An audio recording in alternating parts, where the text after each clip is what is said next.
I have endeavoured to imagine myself, at the age of 14, in the circumstances you described so vividly. I was caned with the gym shoe on several occasions at school by members of the physical education staff, and the punishment was extremely painful. As a result, I made every effort to avoid incurring it.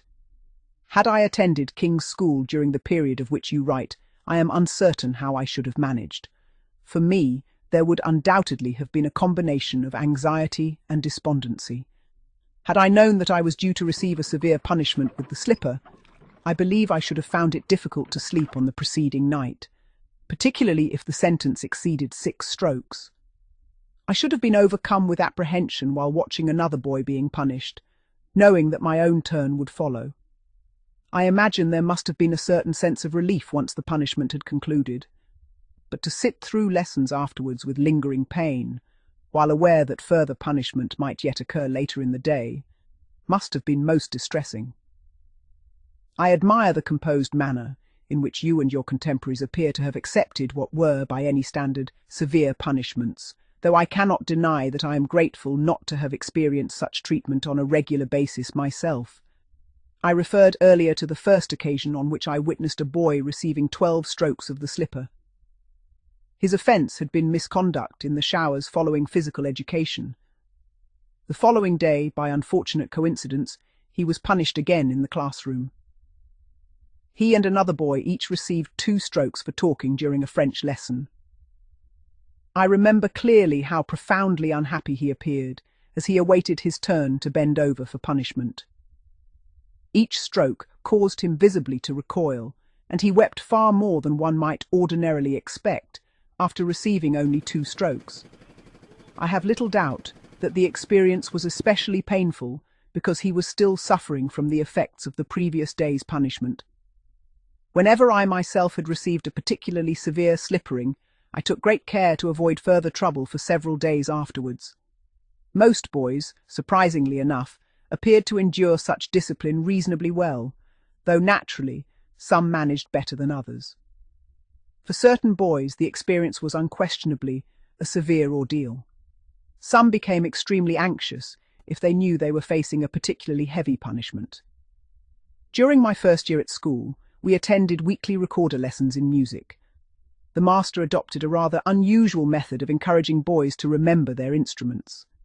Any boy who forgot his recorder received 1 stroke of the slipper during the first week, 2 strokes in the second week, 3 in the third, and so forth. In the first week, approximately half a dozen boys were punished. By the second week, only a few remained forgetful, and by the 4th week no boy neglected to bring his recorder. Then, during the final week of term, one unfortunate boy forgot his instrument. I recall speaking with him during the luncheon interval. He was terrified at the prospect of receiving 12 strokes.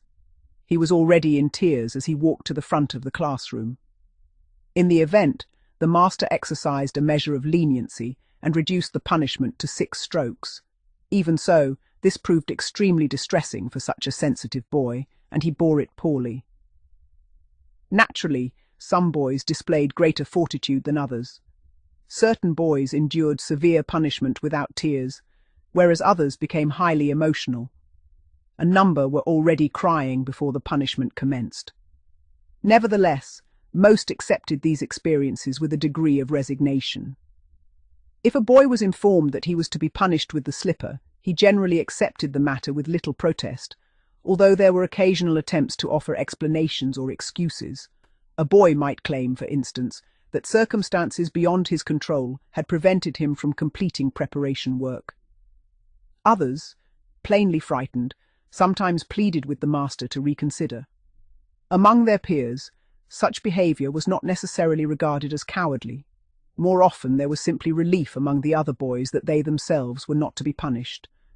However, any determined attempt to evade a punishment could occasionally irritate the master concerned and result in the sentence being increased.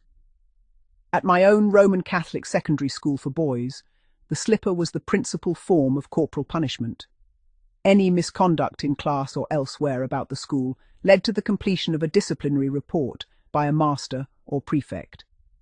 This was forwarded to the boys' housemaster, to whom he was required to report at the conclusion of the school day in order to receive 6 strokes of the slipper. The physical education and game staff also administered punishment. Any breach of discipline during games or physical education generally resulted in the offender remaining behind afterwards, where he would be instructed to bend over against the wall bars and grasp one of the lower rungs while receiving 6 strokes with a gym shoe. I myself was punished in this manner several times each term throughout most of my secondary education, and once again during the 6th form. As others have observed, such discipline was regarded as entirely normal at the time and accepted as part of everyday school life. There was little point in complaining to one's parents, as many fathers maintained similar standards of discipline at home. For the most part, boys simply accepted their punishment. They bent over when instructed and remained in position until told to rise.